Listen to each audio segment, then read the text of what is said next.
হরিণের মাংস দিয়ে আপ্যায়ন করলো আমার বোন, আমার শ্বশুর শাশুড়িকে। যাই হোক, কোরবানিতে সবসময় সবাই গরু অথবা খাসি দিয়ে কোরবানি দেয় বা কোরবানির গোশত খাওয়া হয়।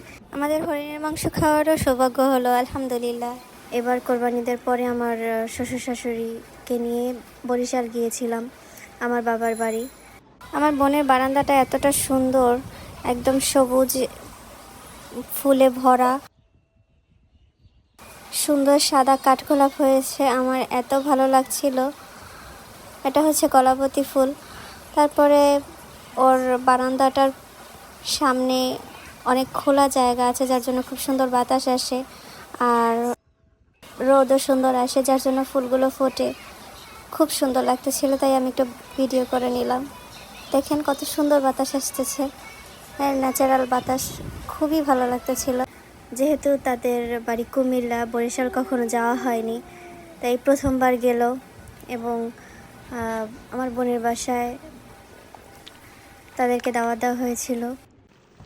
যদিও বা আমি হরিণের গোশত খাই না, তবুও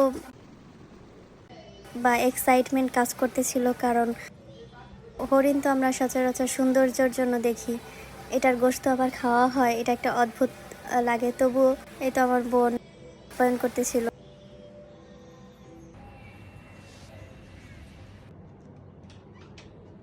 ওর ছয়টা বিড়ালের বেবি হয়েছে, এত কিউট মাশাল্লাহ, মানে কি বলবো, পুরো ইঁদুরের বাচ্চার মতো দেখতে, ছোট্ট ছোট্ট, অনেক সুন্দর লাগে। পরে বিকেলবেলা একটু ছাদে গেলাম, ওর ছাদে অনেক ফুল গাছ, অনেক ফল গাছ, দেখতে খুব সুন্দর, একটু ঘুরে আসলাম।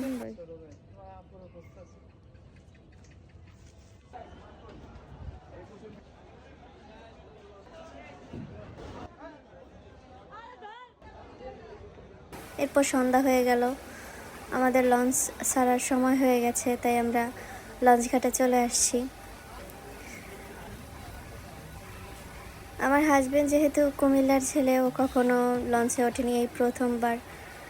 তো ওদেরকে ঘুরে দেখাচ্ছিলাম ওকে, যে লঞ্চ দেখতে কেমন হয় বা আমাদের বরিশালের লঞ্চ কেমন।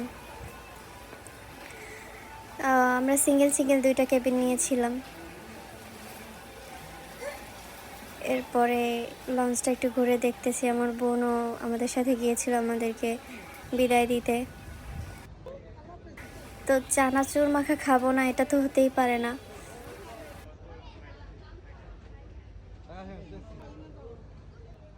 আমাদের বরিশালের লঞ্চগুলো এত বড় এবং এত সুন্দর দেখতে, অসম্ভব সুন্দর লাগে। আর এখানে পরিবেশ খুবই মার্জিত, খুবই সুন্দর। লঞ্চ ছেড়ে দিবে, তাই আমার বোন চলে গেছে, ওরে নামায় দিয়ে আসলাম। আর এই তো সুন্দরবন 16 ছেড়ে দিয়েছে অলরেডি, কিছুক্ষণ পরে আমাদেরটাও ছেড়ে দেবে। আমরা ছিলাম পারাবতে। তো এই দিনটা আমার কাছে অনেক সুন্দর এবং অনেক মেমোরেবল ছিল, খুব ভালো কেটেছে দিনটা।